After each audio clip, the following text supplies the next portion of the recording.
Prologue. The Dead Man's Eyes. Grief is strange. It teaches you how to carry weight you can't name, how to smile while drowning, how to accept that some stories don't end. They just fade into silence. I thought I understood that, until I met Evelyn. She told me her husband had died 3 years ago. Car crash, rainy night, closed casket. I believed her. I mourned with her. I held her when she shook in her sleep. And then, one afternoon, I looked up from my table at a downtown cafe and saw him, smiling, breathing, watching her. The dead man, alive. Part 1. The Woman in Blue. She wore blue the first time I saw her. Not the kind of blue you forget. Deep, velvety, like the sky just before a storm breaks. She sat alone at the bar, stirring a drink she never sipped. Her eyes tracked the room, but not with boredom, with calculation. She looked like someone who had already survived the worst thing in her life and was waiting for something worse. I wasn't supposed to talk to her. I had come for a quiet drink after a long week, but there she was, magnetic and still, like the calm center of a collapsing building. "You're bleeding," she said, not looking up. I blinked. My thumb. I'd torn a hangnail without noticing. She slid a napkin across the bar to me. Pain should be noticed. That was how it began. Part 2. Her silence was louder. Evelyn didn't talk much, especially not about the past. What she did share came in fragments, like broken glass glinting on a dark road. Her husband, Caleb, had died in a storm. She had loved him. That was all. No photos on her walls, no keepsakes, no wedding ring. Just that dress, the blue one, always hanging in her closet like a memory she hadn't unpacked. "You don't miss him?" I asked once. She looked out the window. "I miss who I thought he was." I didn't press her. After that. But I should have. Part 3. The Name in the Wind. It was Marcus who said it first. We were walking through the market, Evelyn a few steps ahead, her hair tied up like always. Marcus nodded toward her and asked casually, "Is that Caleb's wife?" I stopped. "What did you just say?" "Her, Evelyn. She was married to Caleb Thorne, right?" The name hit like ice water. "You knew him?" Marcus shrugged. "Yeah, from school. Everyone knew Caleb. Kind of a local legend. Architect, fast car, pretty wife." He paused. "Died in that pileup on Highway 6, didn't he?" I nodded. But my stomach turned, because I had never told Marcus his name. Part 4. The Sketches. I found the drawings by accident. Evelyn was in the shower. Steam leaked into the bedroom, and the sound of running water gave me courage to open the drawer of the desks she never used. Inside were sketches. Dozens. Done in charcoal, each one frantic and rough, as if drawn quickly, urgently, by someone trying to capture a ghost. Each depicted the same face, a man's face. Caleb.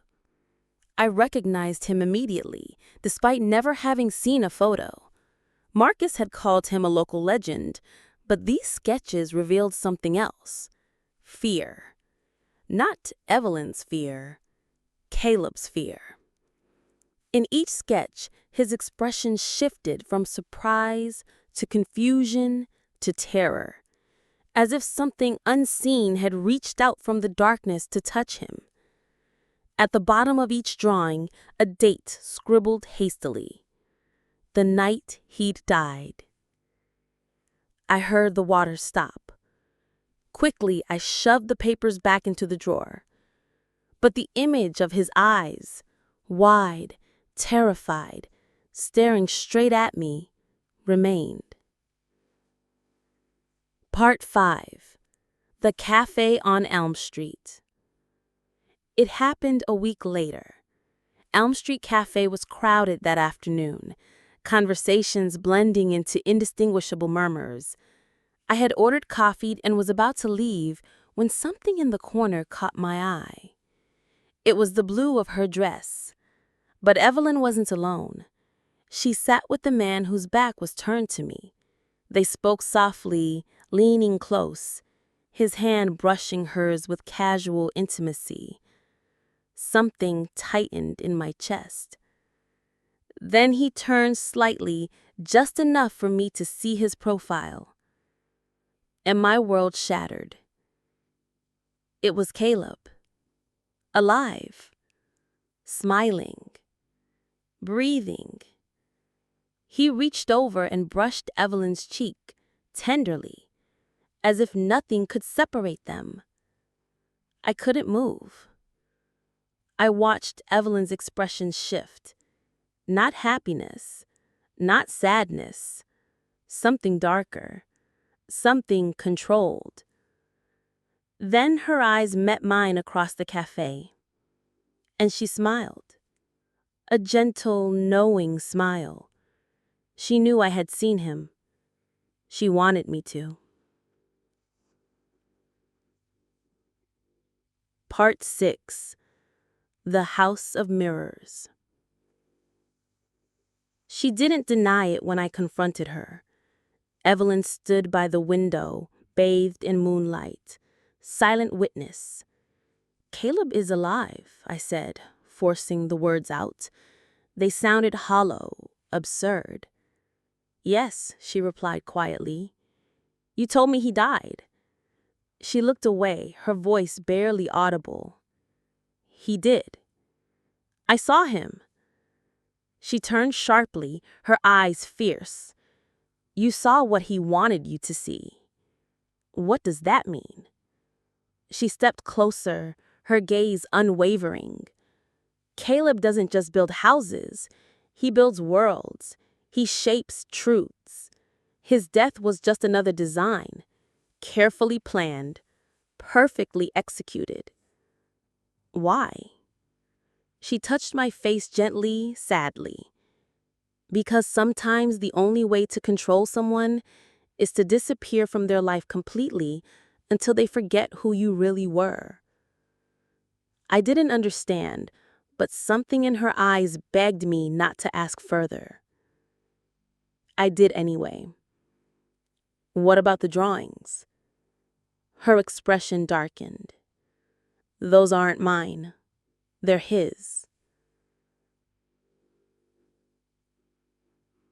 Part 7. The Letter in Red Ink. The letter arrived the next day. Cream-colored envelope, no return address. Just my name, scrawled in deep red ink. I opened it with shaking fingers. Inside, a single page, the handwriting careful, deliberate, unfamiliar. "You don't know Evelyn. You only know who she decided to become. Leave now before she writes you into her next story." No signature. I felt watched, exposed, as if the letter itself carried eyes that peered into the deepest parts of me.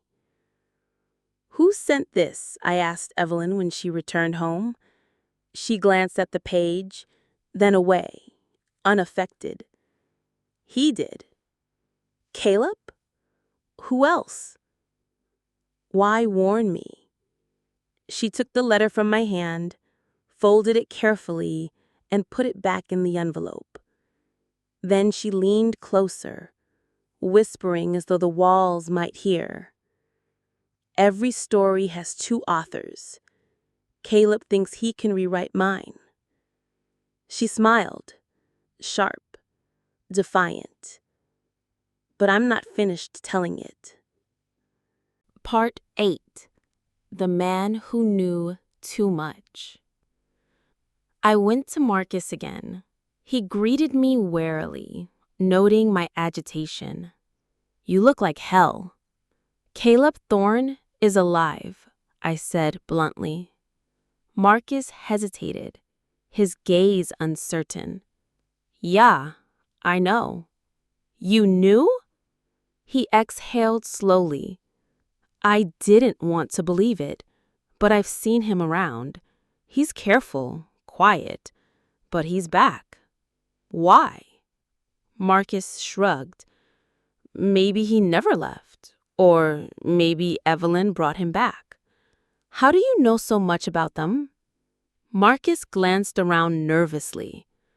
"Because before you, there was me." "What?" He looked away. "Evelyn and I, before Caleb died, she pulled me in, made me believe. Then Caleb vanished and she pretended he was dead, told me the same story she told you." I felt sick. "What did she want from you?" Marcus smiled bitterly. "She wants the same thing from all of us. She wants us to bear witness, to validate the story she tells herself." "What story?" "That she didn't kill him." Part 9. Beneath the floorboards. I waited until Evelyn was gone before searching the house again. This time slowly, carefully. I didn't find anything at first. The rooms were empty of secrets as Evelyn's eyes when she lied. But as daylight faded, a creak beneath my feet made me pause. I knelt, examining the old wooden boards in the hallway. One was looser than the others. My heart pounded as I pried it free. Inside, hidden beneath layers of dust, lay a small, leather-bound journal. Its pages were filled with frantic, rushed handwriting. Caleb's handwriting. Each entry dated months before he supposedly died. I read at random. "Evelyn is different now. She speaks of a plan, a way to rewrite our lives." At first, I laughed. But her eyes, God, her eyes, they're cold now, determined. Another page. Later. "I think she's planning something dark.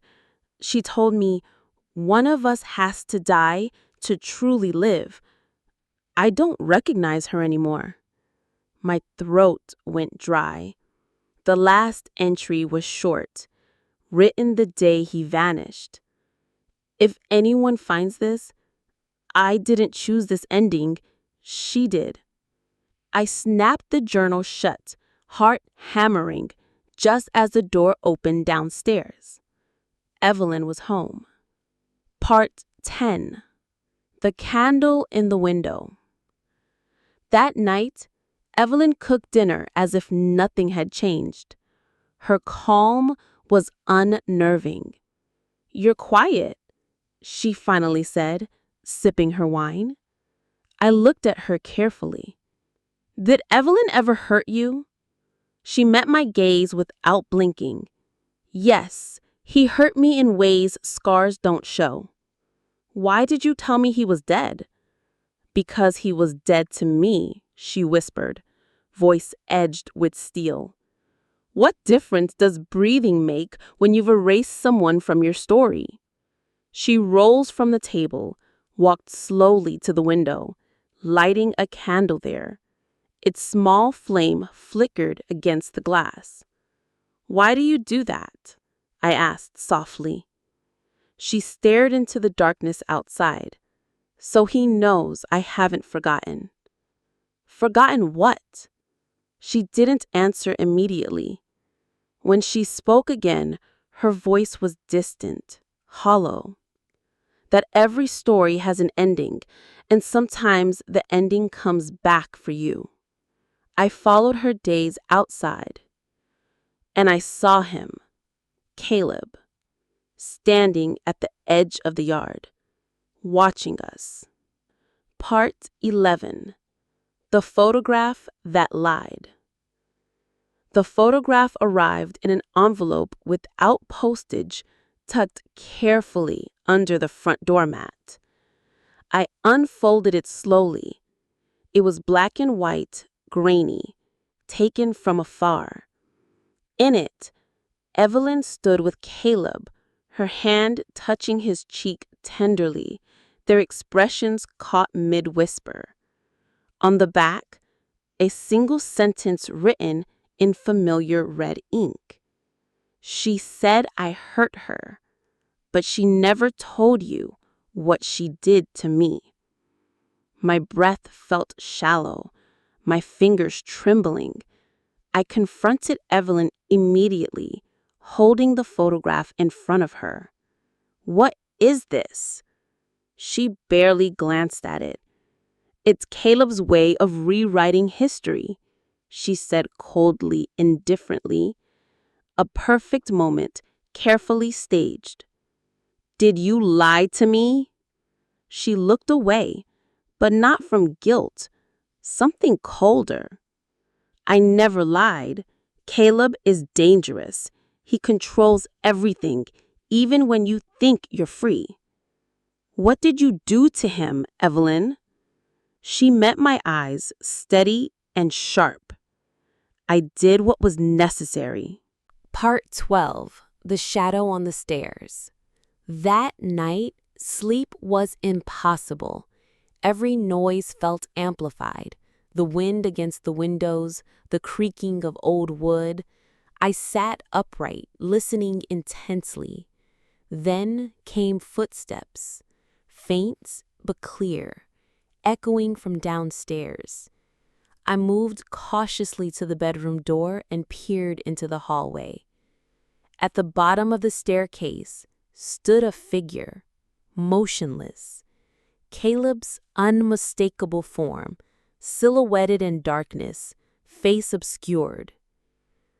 "What do you want?" My voice trembled. He didn't answer. Instead, he moved slowly toward the stairs, pausing at the foot, as if waiting for permission. Then Evelyn's voice came from behind me, sharp, authoritative. "You're not welcome here anymore."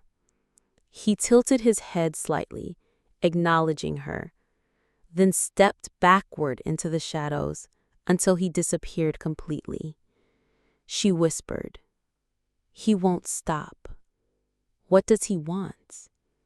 "Me," she said. "Not love, not revenge, control.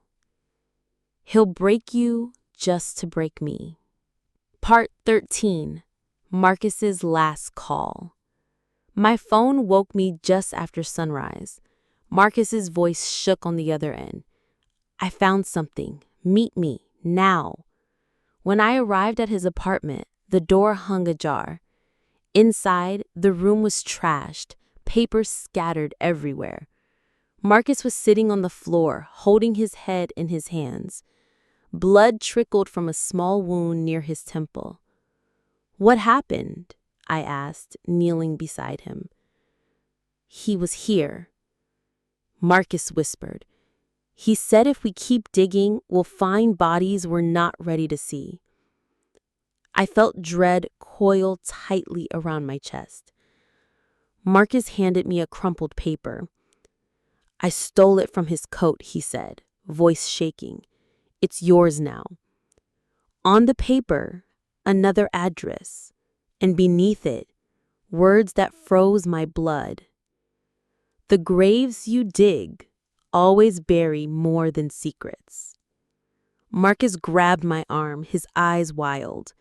He whispered, "Be careful. She's not innocent either." Parts 15. The house on Oakwood Drive. Oakwood Drive was silent when I arrived, heavy clouds gathering overhead, as if the sky itself sensed what lay hidden there. The house stood at the end of a neglected cul-de-sac, its windows boarded up, paint peeling, looking forgotten but somehow alive with secrets. I stepped inside cautiously, pushing open the creaking door. Dust floated in thick waves through beams of thin sunlight. Every step echoed, reverberating as if the house itself was hollow, waiting for someone to fill it again. In the center of the living room lay a pile of scattered photographs. I knelt, my hands shaking as I picked them up one by one. They were all of Evelyn, laughing, smiling, living moments that seemed genuine and happy. Caleb stood by her side, his eyes bright, gentle, nothing like the terrified man in her sketches. But the photos grew darker as I moved deeper into the stack. Images of Caleb alone, his face drawn, haunted. Evelyn absent. He looked thinner, desperate, trapped. The last photograph froze me completely. It showed Caleb standing in this very room, holding a shovel. Behind him, through an open window, Evelyn watched silently. On the back, written hastily in red ink, "You bury what you want to keep hidden, but you can't bury what haunts you." A sudden noise behind me made me spin around, but nothing was there. Only the quiet moan of the house, breathing softly, waiting. Part 16. The sound beneath the house. I didn't know why, but I started pulling back the carpet, the floorboards beneath loose and rotten.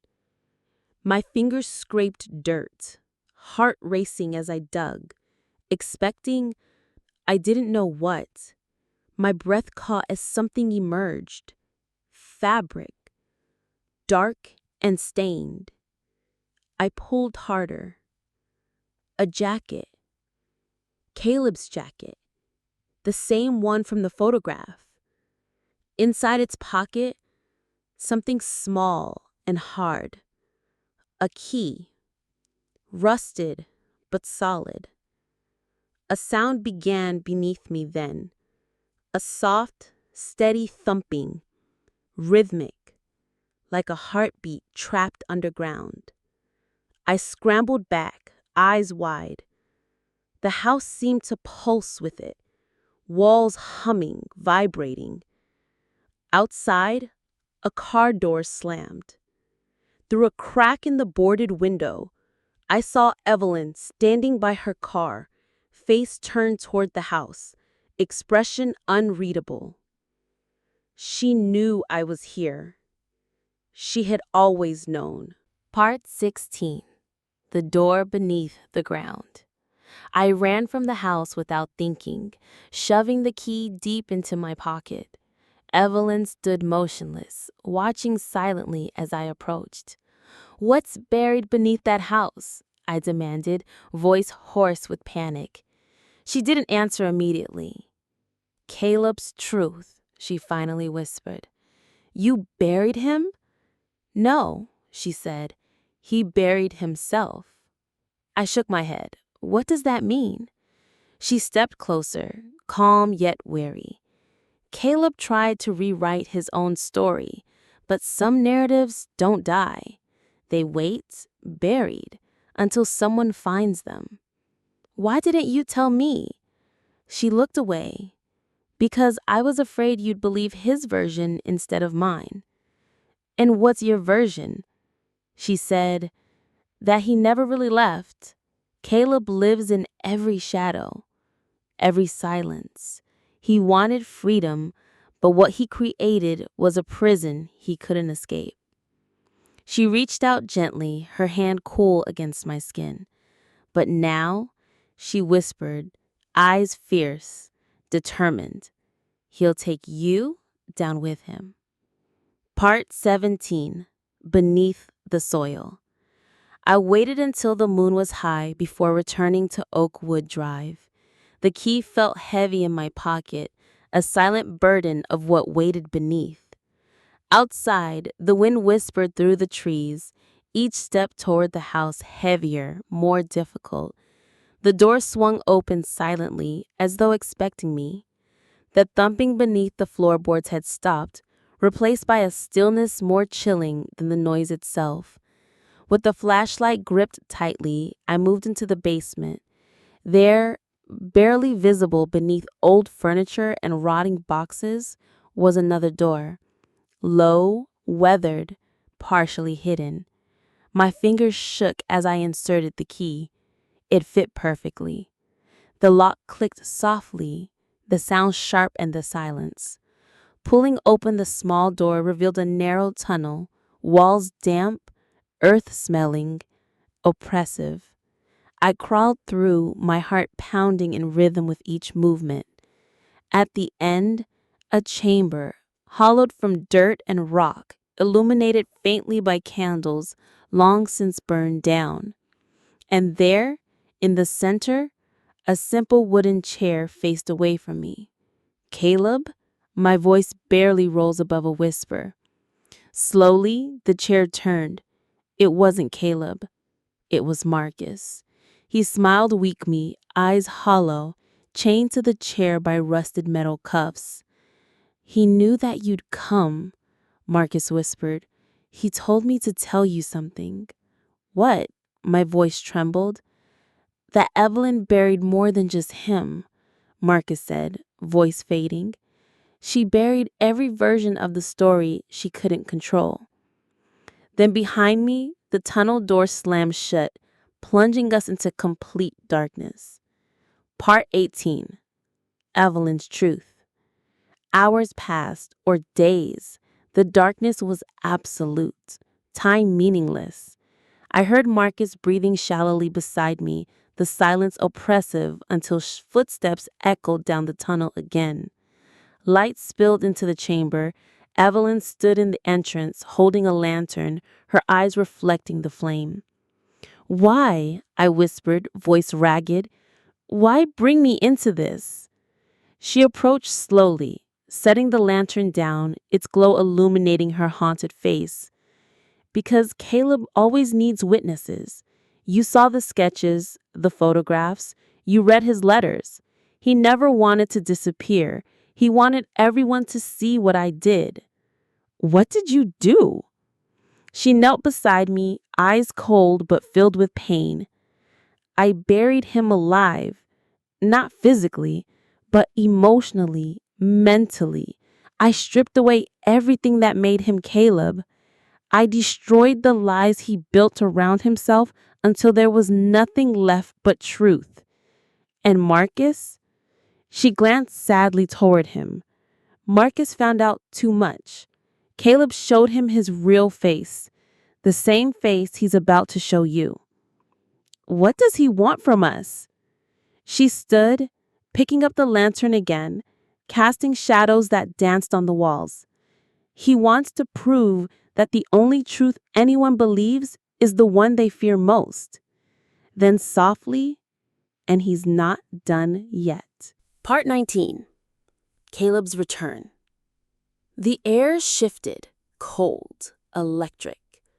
From the blackness at the far end of the chamber, footsteps echoed, slow, deliberate.